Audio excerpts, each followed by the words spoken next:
Quand les nouvelles s'affolent, Métropole fait le point. Le point tous les matins, simultanément sur radio et Télémétropole. Le point est une courtoisie de la BNC, Arcordia Shipping, les pompes solaires, Chimgé, Unipièces et Lissa Lotto. Madame, Monsieur, bonjour. Bienvenue à la rubrique Le Point de ce matin. Comme vous le savez, l'actualité est encore dominée par cette crise provoquée par la construction ou encore la reprise des travaux devant aboutir à la construction du pont, du canal, sur la rivière Massacre. L'ingénieur Alex Van Linio est avec nous ce matin pour nous aider à comprendre tous les paramètres de cette crise. D'abord, est-ce que les Dominicains ont de quoi justifier leur réaction par rapport à la décision prise par les Haïtiens de poursuivre les travaux? Ingénieur Van Linio, bonjour, bienvenue à la rubrique Le Point de Métropole. Merci de votre disponibilité. Bonjour, je salue tous les spectateurs de Télémétropole, aussi bien que les auditeurs de Télémétropole qui vont entendre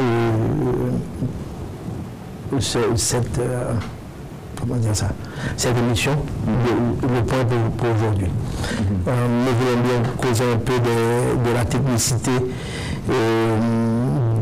du partage de cette rivière que nous appelons la rivière du Massacre. Les Dominicains veulent l'appeler le Rio d'Arabon, parce qu'il y a aussi une branche qui démarre en République dominicaine, qui est à partir du Rio d'Arabon. Mais personne, il n'y a pas beaucoup de gens qui parlent de la partie haïtienne de cette partie de la rivière du Massacre. Au-delà des considérations politiques, votre approche ou bien l'approche de ce matin va être plutôt technique. Absolument, absolument. Nous allons regarder les différents affluents qui convergent et qui deviennent au passage de Wanamé d'Arabon ce que nous appelons la rivière du Massacre. Ok. D'abord, les affluents. Les affluents, nous avons des affluents importants. Le plus important, c'est la rivière de Capoti. Et Capoti est une rivière haïtienne, n'est-ce pas? Absolument. Absolument. Je peux vous montrer sur une carte. Border. Et on a combien d'affluents? Nous avons la rivière de Capoti, elle a déjà deux affluents qui convergent avant de rencontrer la rivière. Nous avons même une chute d'eau sur la rivière de Capoti, une belle cascade qui s'appelle Sobokana, et qui est bien avant le point où cette rivière de Capoti rencontre le Rio d'Arabon et deviennent ensemble ce que nous appelons la rivière du Massacre. Puisque c'est à ce moment que la ligne frontalière suit exactement le cours d'eau que ces deux rivières forment et qui lui passe entre Darabon et Wanamé. Mais la rivière a pris sa source où? Laquelle? La rivière de Capoti? Non, la rivière Massacre. Non, la rivière Massacre, c'est la rivière de Capoti qui devient Massacre. C'est-à-dire... Mais vous avez dit que Capoti est une rivière haïtienne. Est une rivière haïtienne. La rivière Capoti a un point où elle rencontre, ici on peut voir sur l'écran, la rivière bleue, tout ce qui est tracé en bleu, c'est la rivière de Capoti. Elle sort elle prend sa source dans la partie montagneuse au sud de Capoti, dans la montagne, et elle fait un petit bonhomme de chemin. Elle a deux autres affluents qui arrivent. Il y en a un d'eux qui est un ruisseau, mais ça converge déjà en Haïti, cette partie est haïtienne. Et en plus, les deux rivières continuent jusqu'au point où ici, la rivière de Capotilly rencontre El Rio d'Arbon qui lui prend sa source en République dominicaine ici. Et c'est dommage, je ne vois ma ligne frontalière n'apparaît pas sur mon écran. J'avais la ligne frontalière à un moment. Oui, ça c'est Internet qui me fait ça. Border, oui, j'ai Border and Labels. Je peux essayer de reprendre dans quelques minutes. Et maintenant, on peut suivre ici la partie qui s'appelle Rio, la rivière du Massacre. La ville de Dajabon est ici. Donc là, ce que je regarde sur ma boîte, c'est Dajabon. C'est Dajabon ici. Et Wanamètre de ce côté. Avec la rivière qui partage les deux pays ici. Maintenant, à la sortie de Wanamètre, ici, je fais un zoom. Voilà la rivière qui apparaît beaucoup mieux maintenant. D'accord? Et voilà notre canal qui arrive, qui n'est cette image date de mai 2023. L'image qui est sur l'écran à l'instant. Donc, c'est juste avant que ça se passe, mais c'est la connexion, c'est la finition du canal et la connexion à la rivière ici qui aujourd'hui est en dispute. Donc, à partir de... Ah, voilà ma frontière qui réapparaît. À partir du moment où la ligne frontalière peut être vue, la voilà, ici. Et à partir de ce point, le nom rivière du Massacre, pour le reste de la rivière que nous pouvons voir ici, toute cette ligne rouge, jusqu'à son embouchure près de Manzanillo, est dominicain. Eux, ils l'appellent Rio d'Arbon à partir de là. Et ça arrive jusqu'à la mer qui est là. Voilà. Ah, ma connexion Internet, j'ai oui, pas de. Oui, mais ça ferait de Dajabon à l'embouchure, cela ferait combien de kilomètres? De Dajabon à l'embouchure, nous pouvons mesurer. Je prends ici, je peux faire ça encore même mieux. Je prends ça, properties, measurement. Ça fait 13 miles, je mets 1 kilomètre, ça fait 21,5 kilomètres. 21,5 kilomètres. Avec toute la méandre. Avec toute la méandre. Avec toute la méandre, pas en ligne droite. OK. Avec toute la méandre. OK, maintenant, donc ça veut dire que ce n'est pas un vol d'oiseau. Un vol d'oiseau, ça pourrait être moindre. En vol d'oiseau, nous pouvons mesurer. Ici à...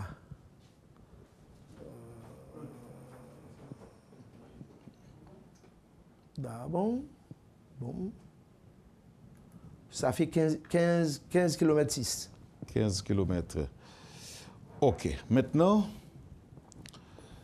à bien comprendre, ou bien si l'on doit tenir compte de ce tableau-là, et que vous venez de nous montrer, Alex Van Ligno,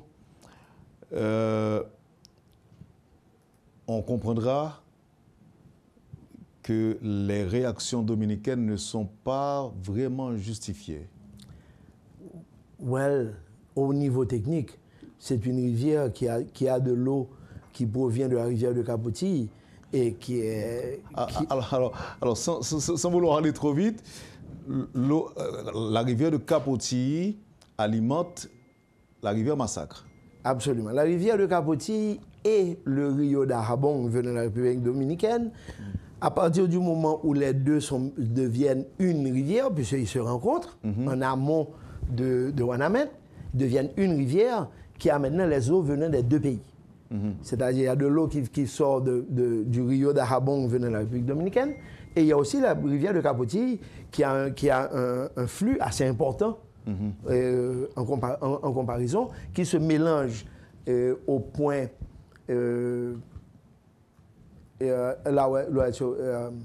à partir du point de confluence et qui maintenant suit la frontière. Maintenant, les traités qui ont existé ont fait qu'à partir de ce point jusqu'à Dahomey, jusqu'à la sortie de Dahomey et de Ouanamet, la frontière suit le lit de la rivière. Donc, d'un côté, c'est la République dominicaine, de l'autre côté, c'est Haïti. À partir de ce point jusqu'à la ville de Dahomey et Ouanamet. Et Ouanamet. OK. Maintenant, techniquement, la rivière est binationale, à exploiter par les deux pays, les deux républiques. La rivière est binationale puisque c'est la rivière qui sert de ligne frontalière. Donc elle est binationale.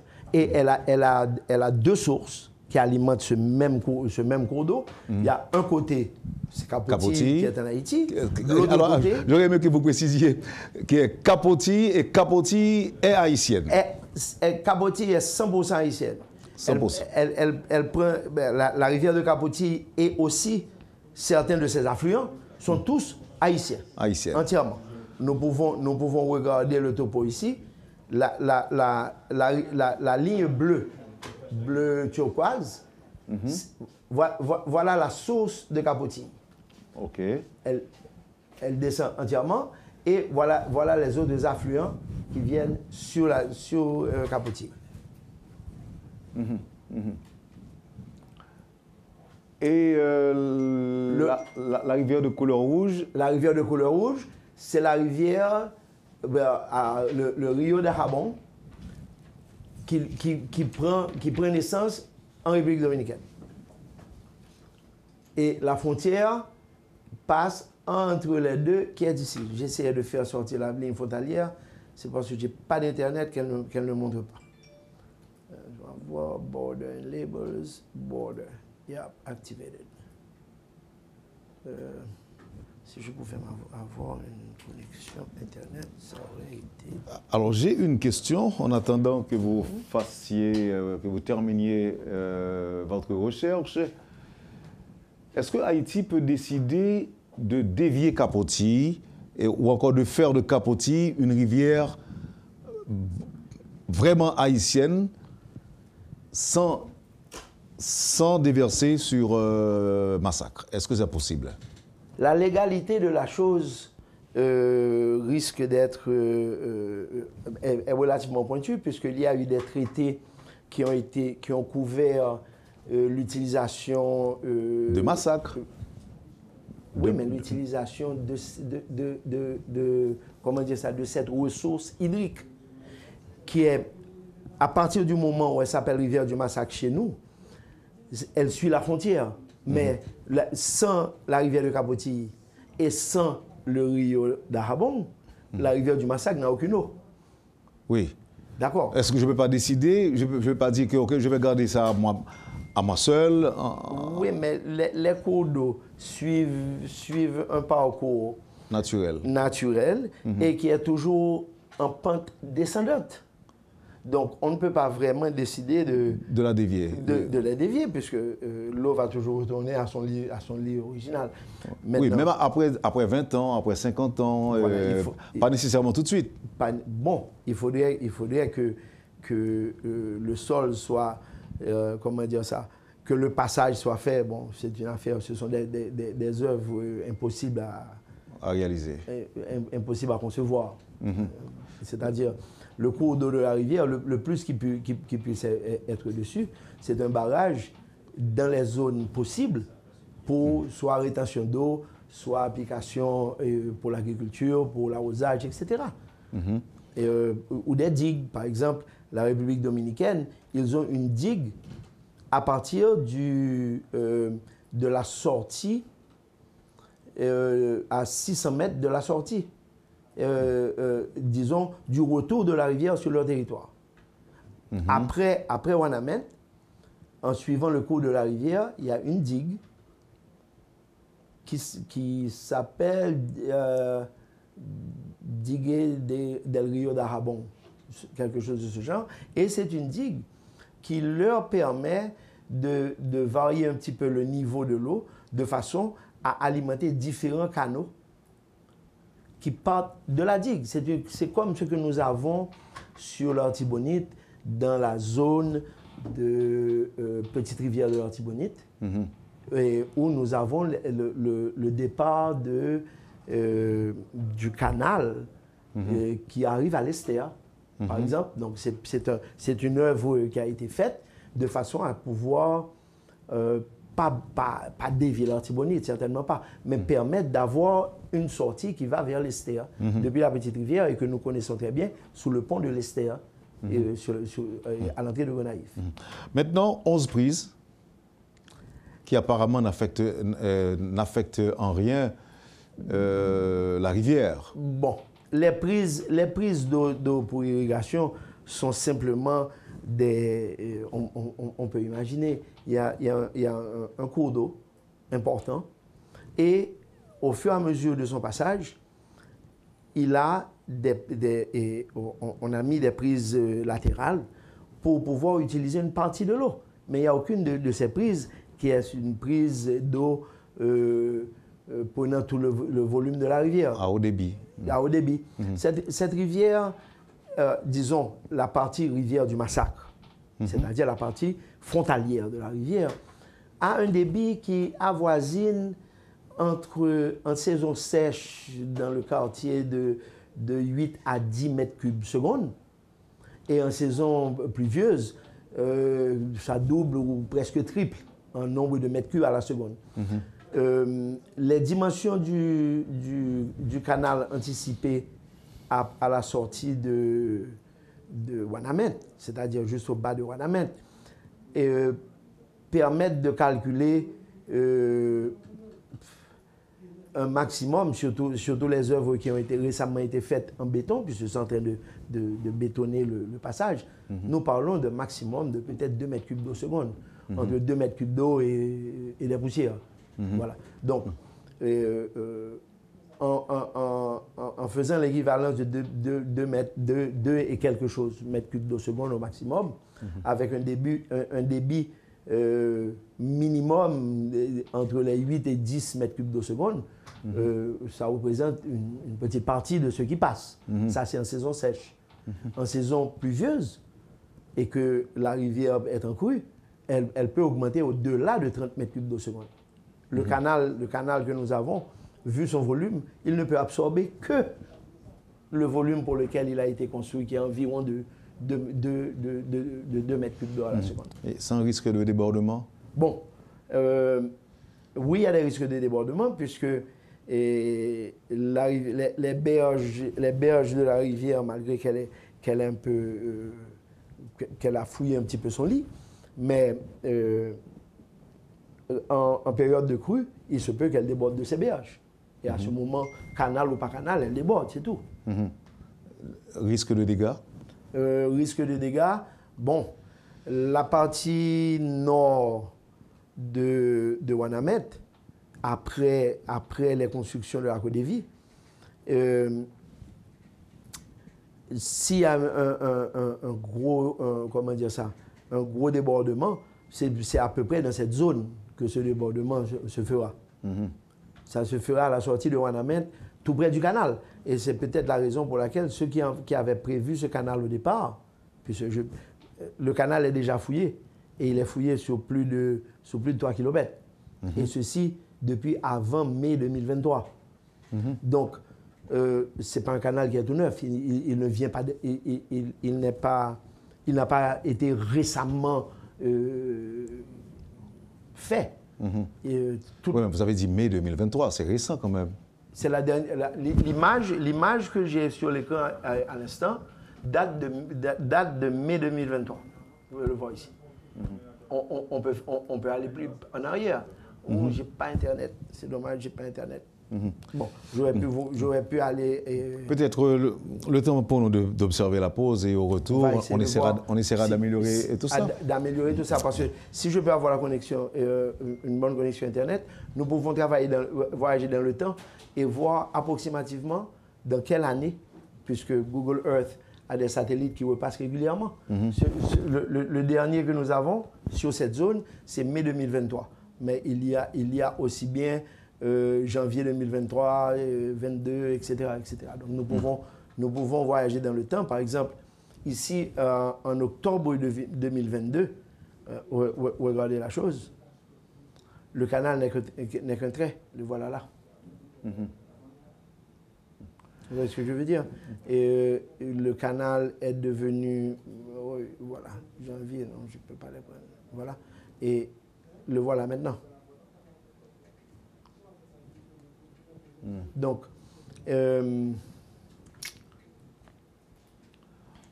ok, on va observer la pause, Alex Van Ligno, et on reviendra pour d'autres informations. Et, par exemple, des paramètres à considérer, d'autres considérations à faire aussi. Par exemple, est-ce que vous croyez qu'il est indispensable qu'Haïti poursuive les travaux? Absolument. Tous les pays ont le droit... Gardez la réponse pour nous, vous nous la communiquerez après la pause. Absolument. Merci. Vous suivez, madame, monsieur, la rubrique Le Point de Radio et Télémétropole. Alex Van Ligno est notre invité ce matin. Merci de l'intérêt et à tout de suite. Le Point est une courtoisie de la BNC, Arcordia Shipping, les pompes solaires, Chimgé, Unipièce et Lissa Loto. Bienvenue, madame, monsieur, à la deuxième partie de la rubrique Le Point de Radio et Télémétropole. Aujourd'hui, plein focus sur le canal à l'origine de cette crise entre les deux républiques. Et c'est l'ingénieur Alex Van Ligno qui est avec nous. Est-ce que l'on peut pas, ingénieur, faire l'historique du canal? Nous pouvons faire une historique avec les images Google Earth, puisque l'image que nous avons ici, et je fais un petit zoom qui montre le canal qui est là, le voilà. Voilà le point, voilà le canal qui suit la ville de Ouanamet vers la plaine Maribaou. Et ça, cette image date de mai 2023. Alors en arrière, janvier 2023, vous pouvez voir le canal là, l'image a changé. Et nous gardons exactement le même fond, je vais voyager dans le temps. Ça, c'est décembre 2022. Encore octobre 2022. On peut à peine le voir, le voilà. Voilà les premiers travaux qui avaient été faits depuis l'époque, qui se sont arrêtés ici. Et on peut aller en arrière toujours, août 2022. On a toujours notre même canal qui est là toujours. On va plus en arrière. Décembre 2021, on peut voir le tracé du canal, le voilà. On va. Novembre 2021. Août 2021. Juillet 2021. Il n'y a que la trace du canal, comme vous pouvez voir, qui est ici. Le voilà. Donc les travaux n'ont pas encore débuté. Ils ont été tracés, mais il n'y a pas encore de beau début. On voit la trace, vous pouvez la regarder ici. Ça, c'est juillet 2021. On continue à descendre. Définitivement, en novembre 2020, il n'y a encore aucune trace. Regardez.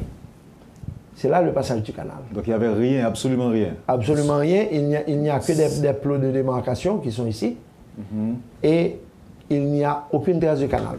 Donc en 2020, c'était sous Jovenel Moïse. Ça, c'était en novembre 2020.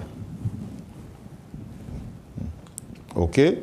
Maintenant, les premières traces apparaissent là. Le voilà. En quelle année? 2020? Et ça, c'est en juillet 2021. 2021. J'ai pas d'image intermédiaire entre les deux. Mais on rapporte que les travaux avaient été interrompus en juillet 2021 avec l'assassinat du président Moïse. Certainement. Donc c'est probablement ici, l'image que nous avons ici, c'est l'image en juillet 2021. Je n'ai pas la date exacte, mais j'ai le mois, je peux fouiner un peu pour trouver, mais ça dit juillet 2021. Donc maintenant, avant juillet 2021, l'image commence en novembre 2020 et il n'y a pas encore de traces. D'accord? Donc maintenant, nous partons en juillet 2021. Il y a la première trace. On peut voir les délimitations ici qui arrivent. Voilà la rivière qui est là. Donc qui se présente pour un embranchement vers le coin de la rivière. On continue. Encore juillet 2021, deuxième image. Août 2021, voilà, les travaux se précisent. Novembre 2021, voilà l'image. Il y a maintenant un chantier qui est là. On peut voir des dépôts de matériaux ou quelque chose de ce genre. C'est une image satellite. Hein. Donc la volonté est là. Hein, la volonté est là. Jusque-là. Jusque-là. Et il y a le début du canal, qui n'a pas encore d'eau. Décembre 2021, le voilà. On peut voir la partie noire au centre. C'est la partie qui délimite le centre du canal avec les travaux de renforcement des berges des deux côtés en blanc. OK? Ça, c'est décembre. Voilà. Ça, c'est décembre 2021. Nous allons un peu plus près. Août 2022. La lumière n'est pas 2021, mais on voit le canal. Il y a un peu plus de végétation, peut-être à cause de la pluie, etc., qu'il n'y avait avec l'image antécédente. Maintenant, la prochaine image, c'est le octobre 2022, qui est apparent. On peut le voir ici. Et on voit des matériaux un peu qui augmentent et qui ont été déplacés du point où ils étaient là. Il y a des matériaux qui sont ici, disons, il y a des travaux qui continuent dessus. Et décembre 2022, le voilà, avec encore des matériaux juste avant l'intersection de la rivière. On peut voir où il pointe vers la rivière, on peut même voir... D'ici là, la jonction est presque possible. La jonction, voilà. Et la ligne de jonction, elle pointe vers ce point. On peut la voir ici. Si je tire une ligne qui est de ce point, voilà la ligne de jonction. N'est-ce pas? Là, voilà. OK? Ce qui nous donnait la ligne de jonction. Donc maintenant,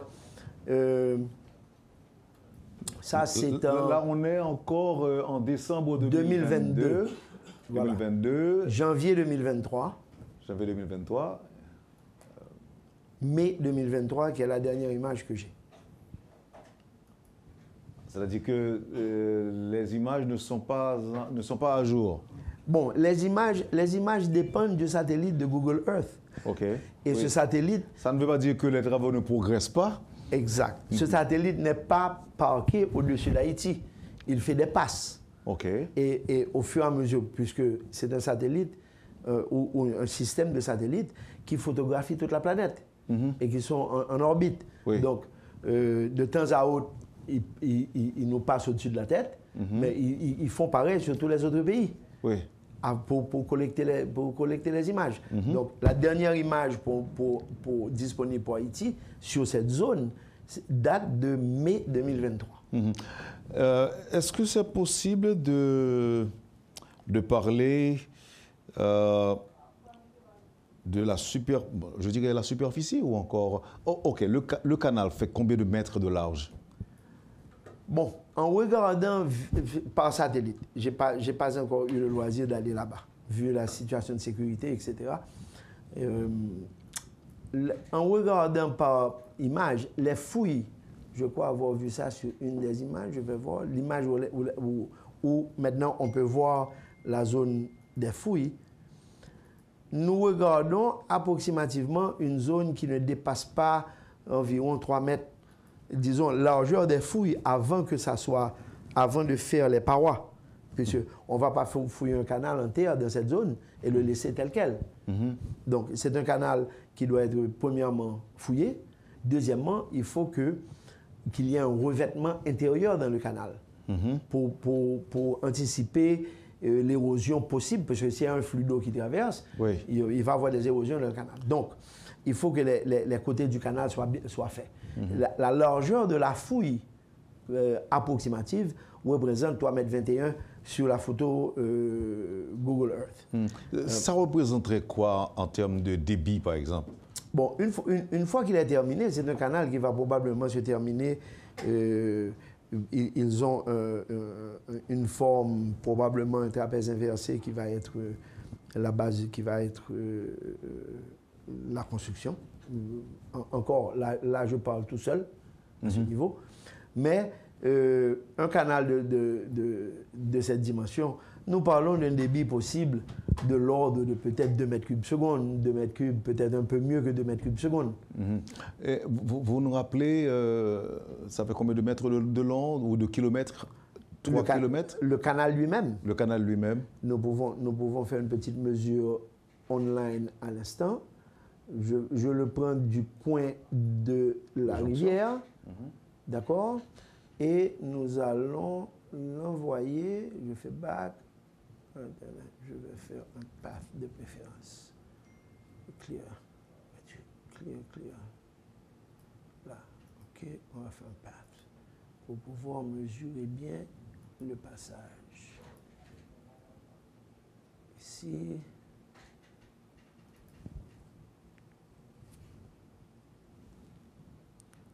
Le canal tel que tracé aujourd'hui, je suis jusqu'où il est. Là, nous avons environ... voilà, il arrive là.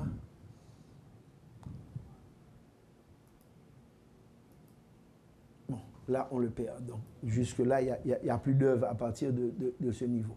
D'accord? Ça fait 2746 mètres. Tel que mesuré par Google Earth. Il y a peut-être une petite tolérance à faire, mais plus ou moins... Donc environ 3 km. À peu près 3 km. À peu près 3 km. 2750 mètres en grosso modo. OK. Vous pouvez nous montrer aussi la plaine Maribaou? Ça se trouve où? Puisqu'on dit que ça va être utilisé, en fait, l'eau va être utilisée pour irriguer cette partie du territoire et qui... La plaine Maribaou, justement...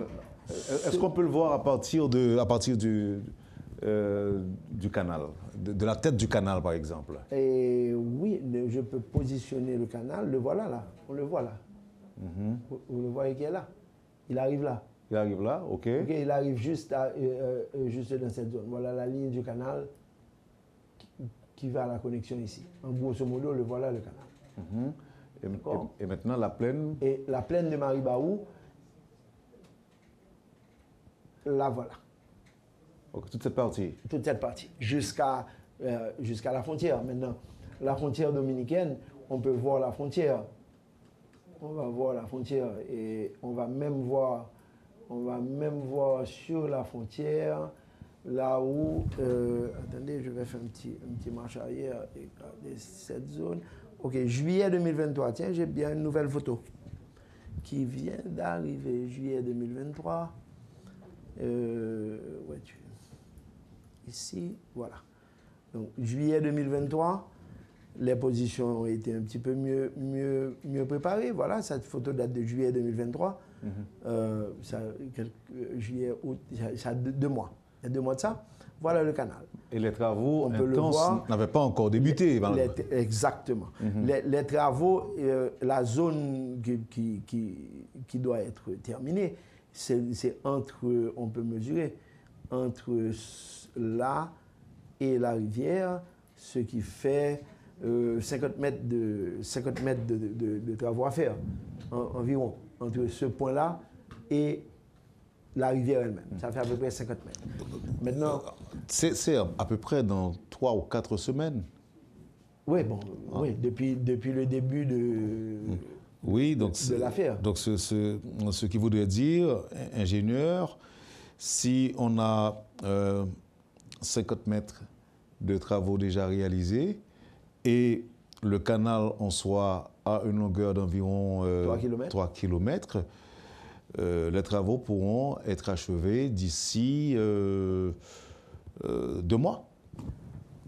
Techniquement, alors la chose que nous ne savons pas encore, c'est sur quelle longueur les côtés du canal ont déjà été réalisés. C'est-à-dire qu'il faut une œuvre en béton, comme nous avons vu sur les canaux qui sortent de l'Artibonite vers après Douette, par exemple, et qui irriguent ce côté de l'Artibonite, le côté gauche des berges de l'Artibonite.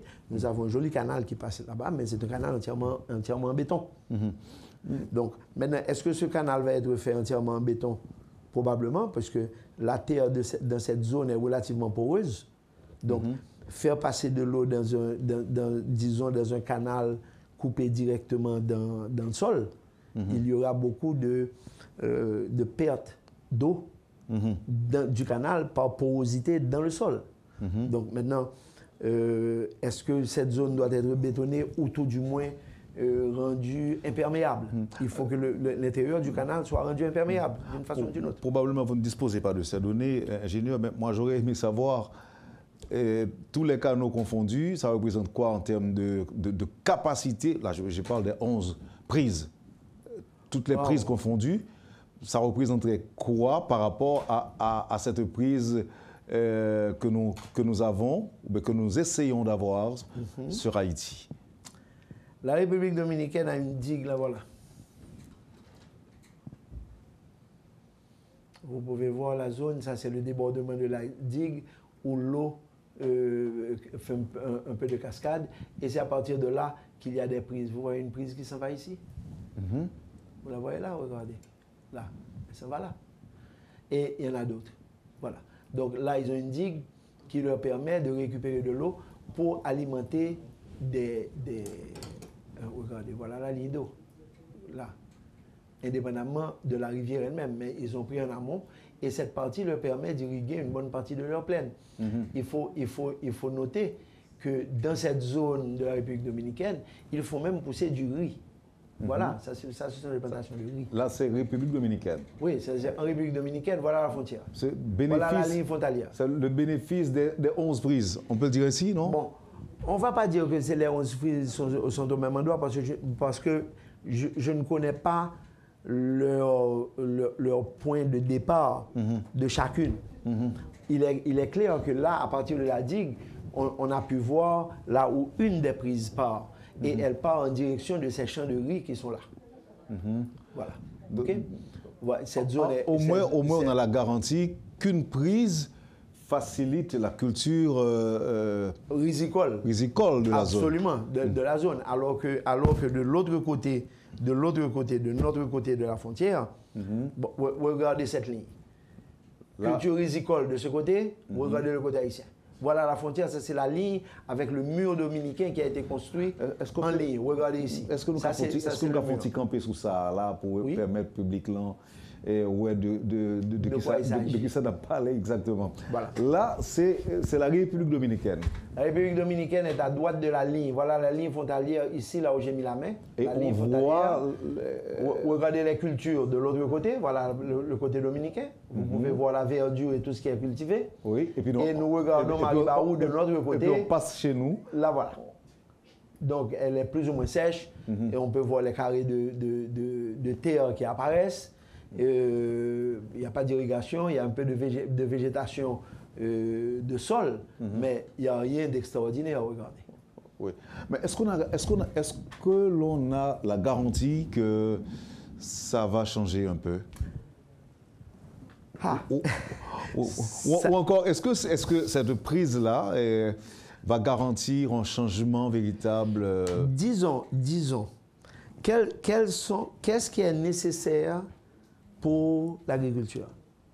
On sait que l'eau est nécessaire, mais l'eau est un des intrants. L'eau est un des intrants. Parce que il faut maintenant la préparation du sol, il faut les engrais, il faut les semences et il faut le labeur. Il faut de la main-d'œuvre. La main-d'œuvre appropriée pour que la conjugaison de de tous ces paramètres dont nous venons de parler, résulte en une récolte agricole. Donc, ce n'est pas l'eau seulement. L'eau n'amène pas la récolte. L'eau permet à la récolte d'exister. Mais il faut en plus qu'il y ait la main-d'œuvre, qu'il y ait la planification de cette distribution d'eau. Parce qu'on ne va pas l'amener et puis ouvrir des vannes et puis envahir un terrain. Ça va transformer le terrain en boue de toute façon.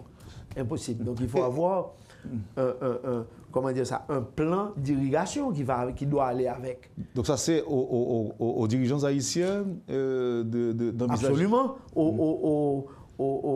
À ceux qui résident dans la zone, aux utilisateurs de l'eau, aux utilisateurs potentiels. Là, vous parlez des agriculteurs. Les agriculteurs de notre côté de la frontière et qui eux-mêmes auront à utiliser cette eau. Donc, il va falloir qu'il y ait un plan de distribution de cette eau. Parce que sans ce plan de distribution, on peut mettre de l'eau, ça fait beaucoup d'eau et puis il n'y a pas d'impact. Donc il faut avoir une distribution de l'eau qui puisse non seulement arriver sur les terrains agricoles préparés pour recevoir l'eau, il faut préparer, il faut faire le labourage, etc. L'un des objectifs des paysans en construisant ce canal, c'est de pouvoir, peut-être à moyen terme, réduire notre dépendance par rapport à la République dominicaine. Est-ce que c'est possible? Absolument. Ça va réduire une partie de la dépendance. Nous avons des terrains sur la plaine Maribaou, à partir de Ferrier jusqu'à Maribaou, qui sont quasiment vierges. Donc, ce sont des terrains... Alors, non exploités, vous voulez dire? Non exploités ou simplement, artisanalement exploités par toute petite parcelle.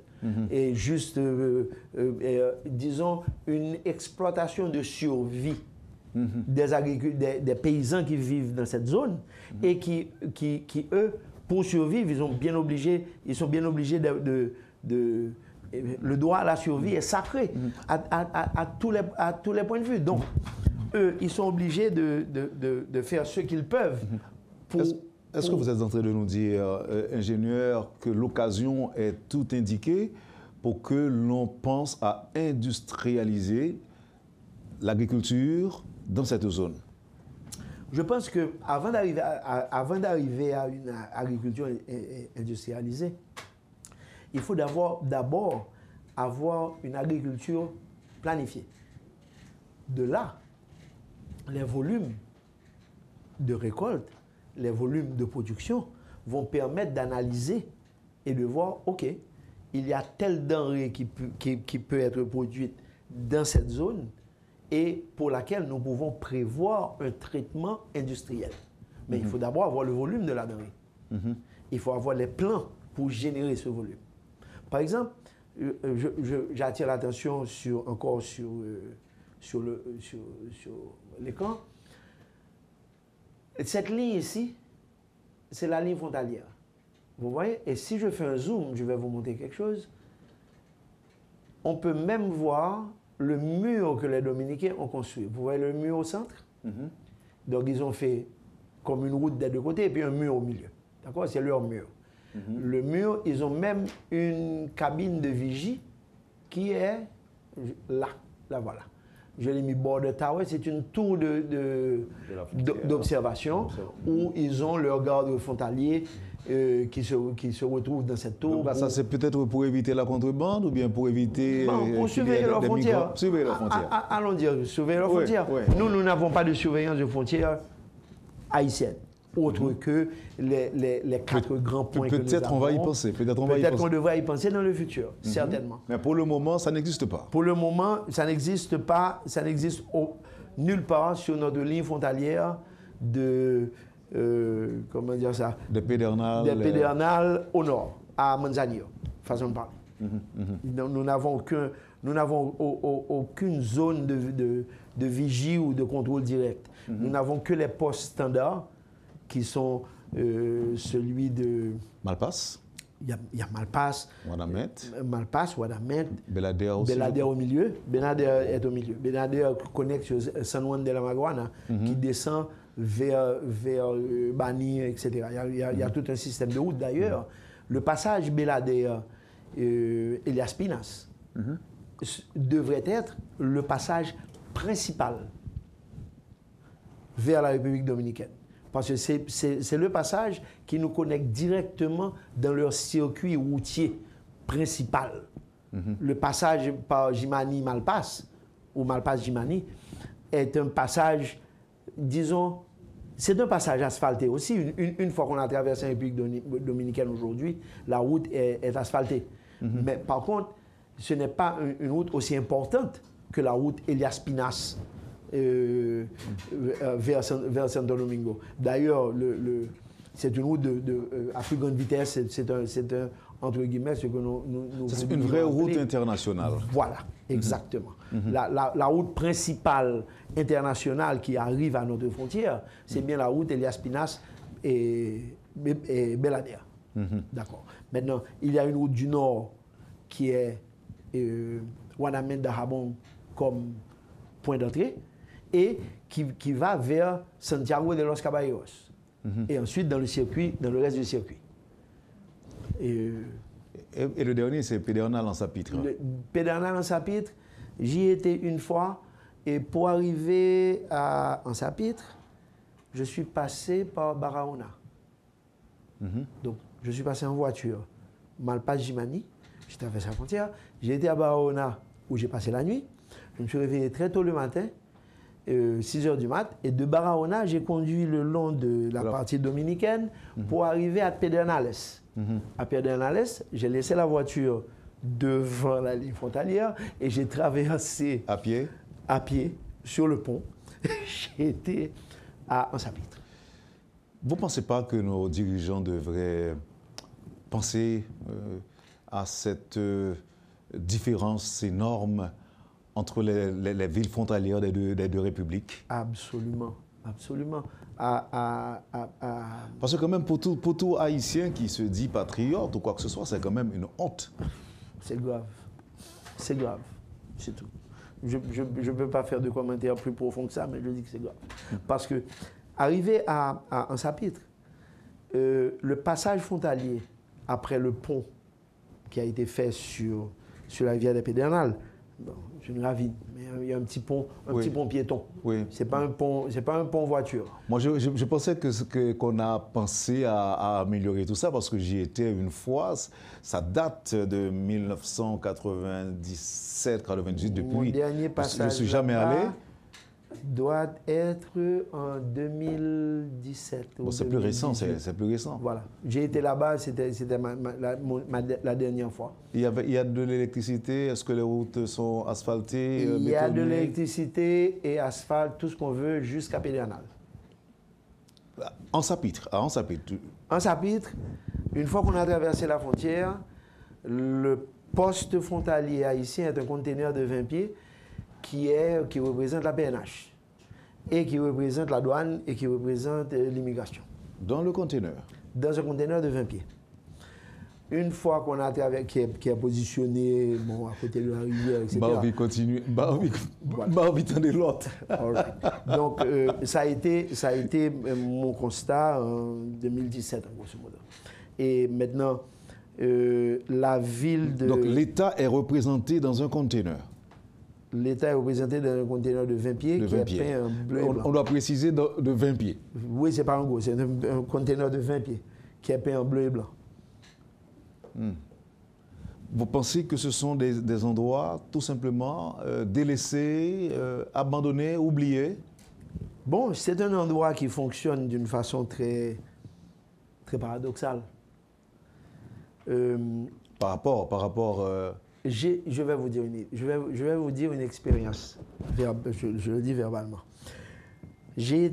Quand je suis rentré à Sapitre, à pied, par un petit pont, j'ai été me faire une petite promenade dans Sapitre. J'ai visité le terrain de football, j'ai été près de la plage, puisqu'il y a une superbe plage en Sapitre. D'ailleurs, les Dominicains bénéficient de cette plage. Beaucoup Parce plus quand je fus là-bas la dernière fois, il y avait un rallye dominicain sur la frontière, et rallye Frontera. Et tous les véhicules de rallye se sont parqués à Pedernal, derrière le cyclone fence, puisqu'il y a un cyclone fence qui délimite qui délimite la ville de Pedernal par rapport à un sapite de l'autre côté de la rivière. D'accord? Donc, ils ont laissé tous les véhicules là-bas et à pied, ils ont traversé le petit pont, le même chemin que j'ai fait, à pied, et ils ont été à pied sur la plage, prendre un petit bain de mer avant de retourner, continuer le rallye qui retournait vers Santo Domingo. Donc, j'ai été voir tout ça. Ils sont venus, bien entendu, ils sont venus avec leur glacière, ils avaient leur nourriture, etc. Puisque du côté haïtien, il n'y a pas grand-chose à acheter. Il y a peut-être un petit peu de griot, banane pesée, ce genre d'histoires, qui sont locales. Mais il n'y a pas grand-chose. Il n'y a pas une bonne distribution, par exemple, de boissons gazeuses non plus.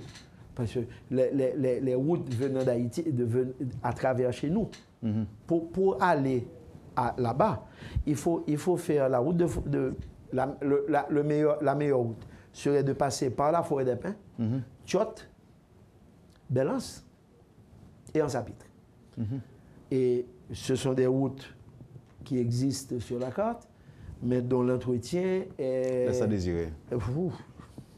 Voilà. Et obligatoirement, il faut obligatoirement un 4x4 pour faire ce chemin. Il n'y a aucun autre véhicule, et même avec un 4x4, il y a des possibilités d'être bloqué.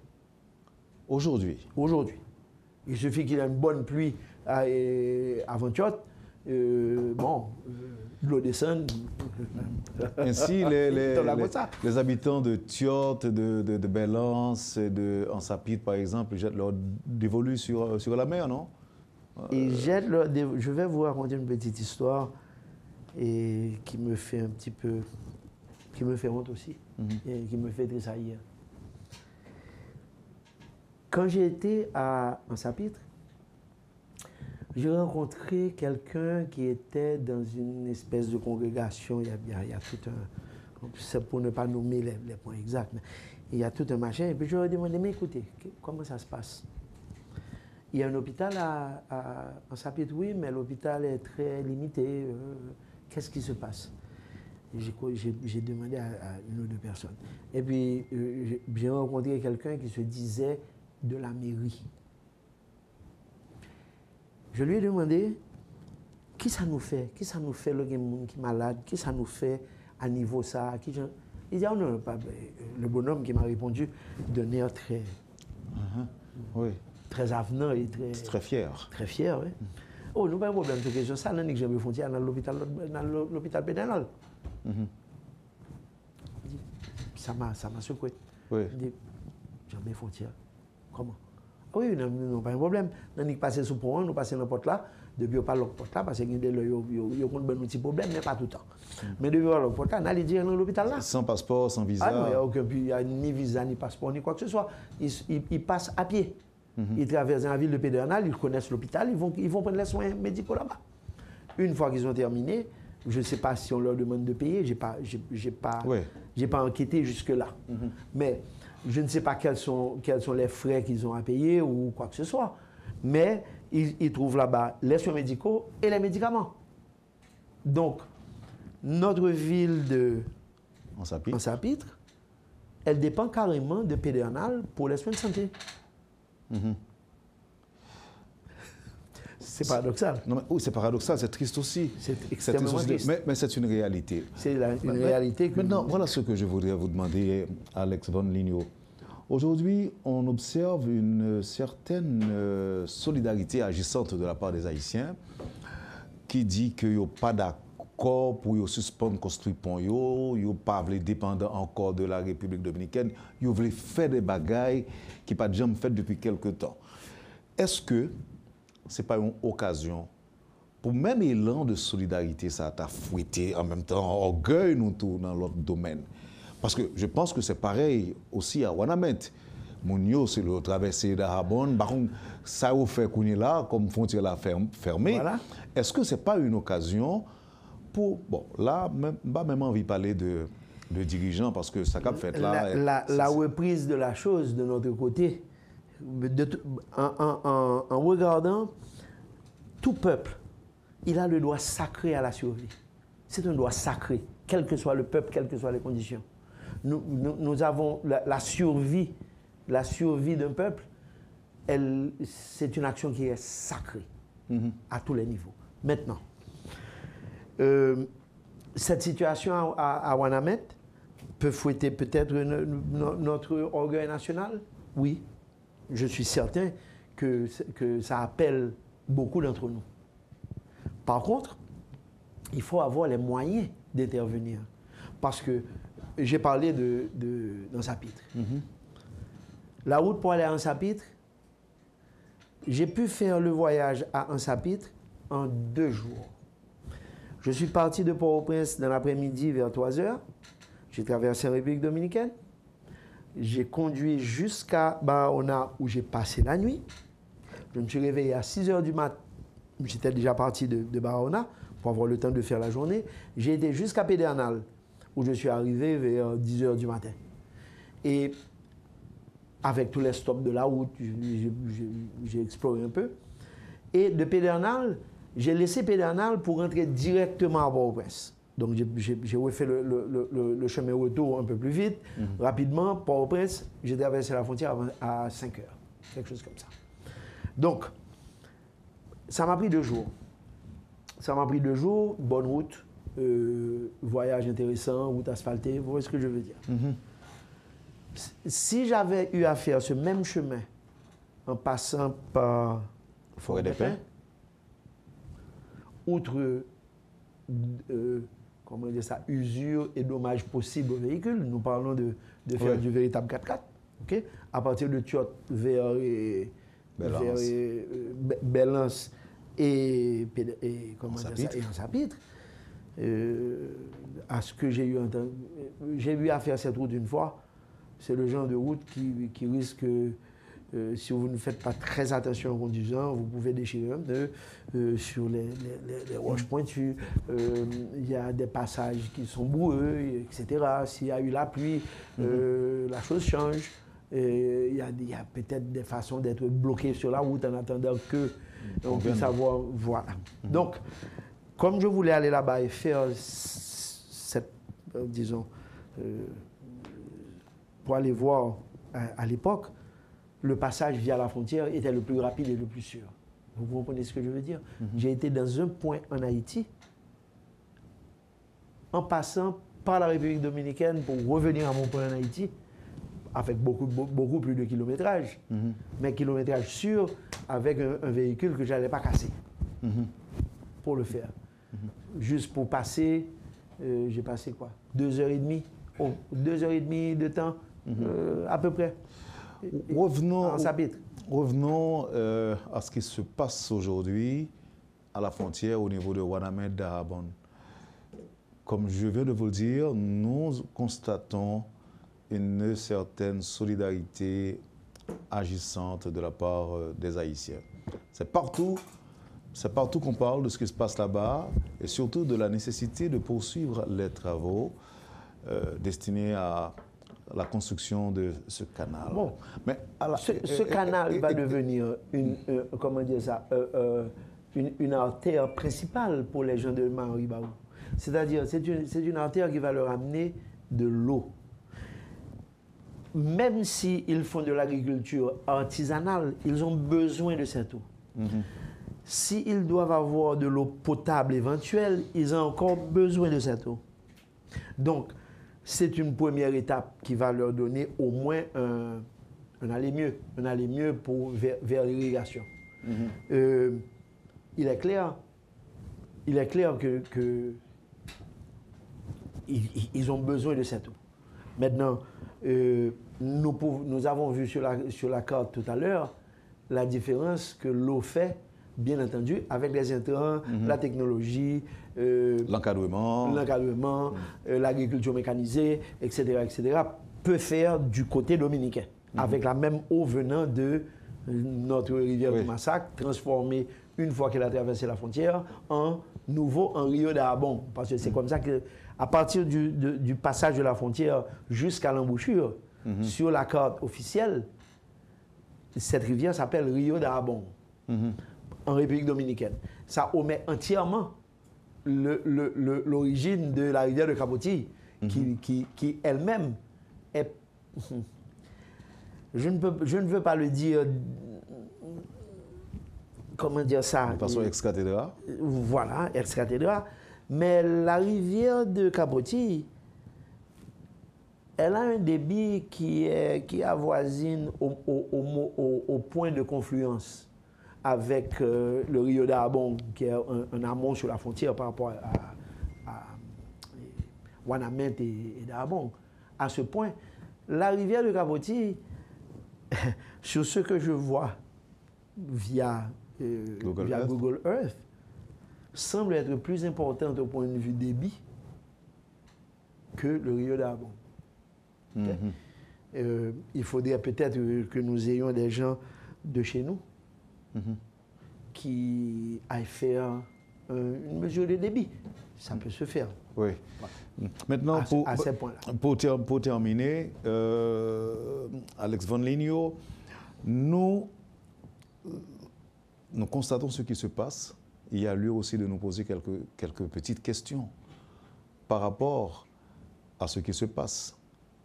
Qu'est-ce qu'on va faire ou qu'est-ce qu'on doit faire après? Waouh! C'est-à-dire que nous parlons d'aménagement de notre territoire. C'est-à-dire la situation en Haïti aujourd'hui, d'où vient-elle? C'est une dégradation progressive de notre environnement. De notre environnement, c'est-à-dire, oui, nous avons des ressources, mais ces ressources sur lesquelles des embryons d'exploitation de ces ressources avaient démarré dans le passé. Ces embryons se sont éteints.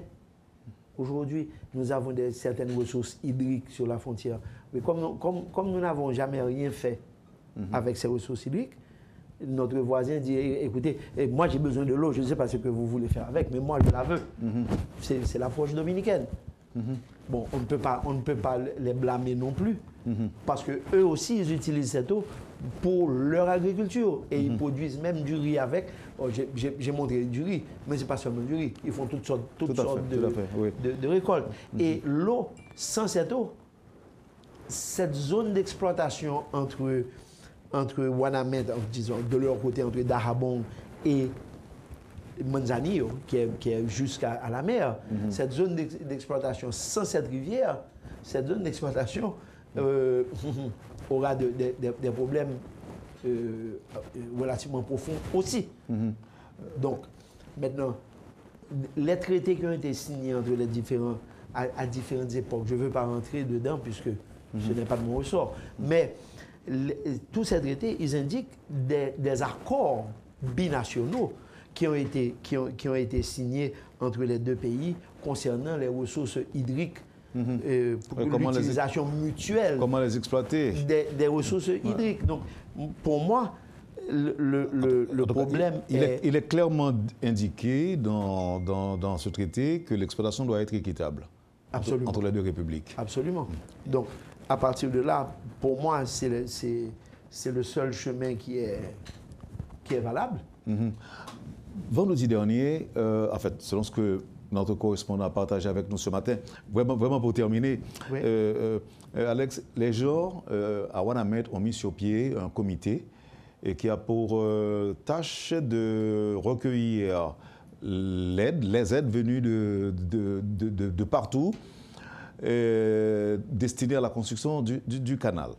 Est-ce que parallèlement, nos dirigeants ne devraient pas penser, par exemple, à mettre sur pied une commission ou encore un comité qui doit avoir un œil sur la frontière à plusieurs niveaux, que ce soit pour après, pour les initiatives à prendre après la construction du canal, et aussi pour des travaux à long terme, ne serait-ce que pour améliorer notre façade, je dirais, en tant que pays, en tant que ville frontalière. Absolument.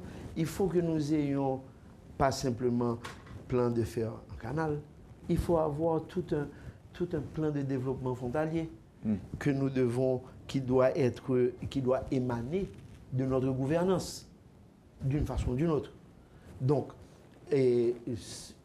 nous avons, comment dire ça, c'est un problème chronique de notre pays, malheureusement. C'est-à-dire, ce sont les plans à long terme, ce que j'appellerais du développement durable.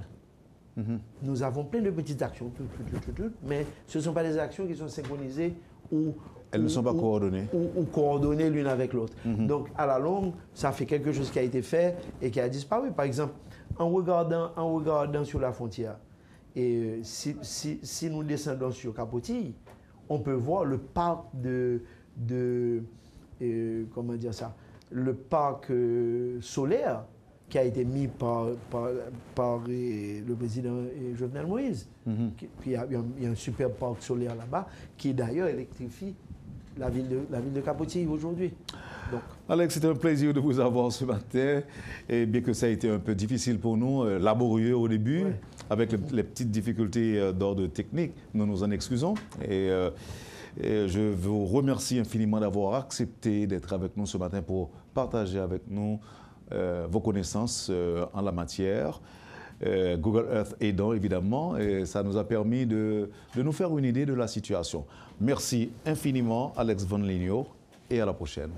Le plaisir a été pour moi, et surtout pour Haïti, de partager avec les auditeurs, et surtout avec l'essence même nationale, les paramètres en jeu. Et ce qui nous permettra de mieux réfléchir à la question et de prendre des décisions qui soient profitables et durables. Et avisées surtout. On se reparlera, je vous le promets, une prochaine fois. Vous avez suivi, madame, monsieur, la rubrique Le Point de Radio et Télémétropole. L'ingénieur Alex Van Linio était avec nous ce matin à la rubrique Le Point. Merci de nous avoir accueillis chez vous. Passez une excellente journée, une bonne semaine avec Métropole et à demain. Quand les nouvelles s'affolent, Métropole fait le point. Le point tous les matins, simultanément sur Radio et Télémétropole. Le Point est une courtoisie de la BNC, Accordia Shipping, les pompes solaires, Chimgé, Unipièces et Lissa Loto.